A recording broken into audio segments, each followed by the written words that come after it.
Sylhet MAG Osmani আন্তর্জাতিক বিমানবন্দরে বিদেশ থেকে আগত যাত্রীদের হয়রানি রোধে এবং বিভিন্ন অপরাধী চক্রের বিরুদ্ধে নিয়মিত অভিযান পরিচালনা করছেন বিমানবন্দরে নির্বাহী ম্যাজিস্ট্রেট। এই অভিযানে 4 জনকে 1000 টাকা করে জরিমানা করে ছেড়ে দেওয়া হয়েছে এবং গত 2 সপ্তাহে 5 জনকে আটক করে জরিমানা ও কারাদণ্ড দেওয়া হয়েছে। মঙ্গলবার দুপুরে বিষয়টি নিশ্চিত করেন সিলেট ওসমানী বিমানবন্দরে কর্মরত নির্বাহী ম্যাজিস্ট্রেট মোহাম্মদ এমদাদুল হক শরীফ।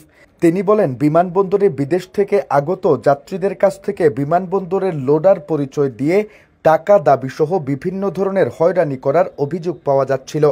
তাই আমরা বিমানবন্দরের ক্যাপিনো ও কার পার্কিং এলাকায় নিয়মিত অভিযান শুরু করি। এতে গত 2 সপ্তাহে 5 জনকে আটক করে বিভিন্ন মেয়াদে কারাদণ্ড প্রদান করা হয়েছে।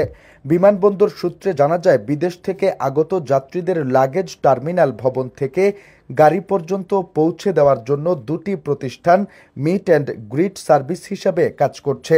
যে কোনো যাত্রীর লাগেজ গাড়ি পর্যন্ত পৌঁছানো বা গাড়িতে উঠিয়ে দেওয়ার প্রয়োজন হলে নির্দিষ্ট ফি এর বিনিময়ে তারা সার্ভিসটি দিয়ে থাকেন।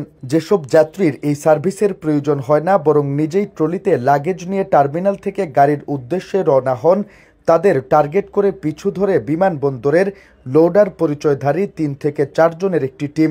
গাড়িতে লাগেজ ওঠানোর পরপরই এই 3-4 জন মিলে অন্যায্য অর্থ দাবি করে। দাবিকৃত নগদ টাকা না দিলে বিভিন্নভাবে হয়রানির শিকার হতে হয় যাত্রীদের। এসব কর্মকাণ্ড ঘটাতে 40 থেকে 50 সদস্যের একটি চক্র দীর্ঘদিন ধরে কাজ করে আসছে বলে বিভিন্ন সূত্রে জানা যায়।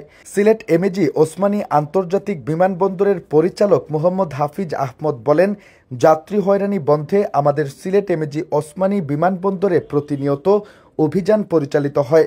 মঙ্গলবার নির্বাহী ম্যাজিস্ট্রেট অভিযান পরিচালনা করে 4 জনকে 1000 টাকা করে জরিমানা করে ছেড়ে দিয়েছেন এবং গত 2 সপ্তাহে প্রায় 5 জনকে আটক ও জরিমানা করা হয়েছে।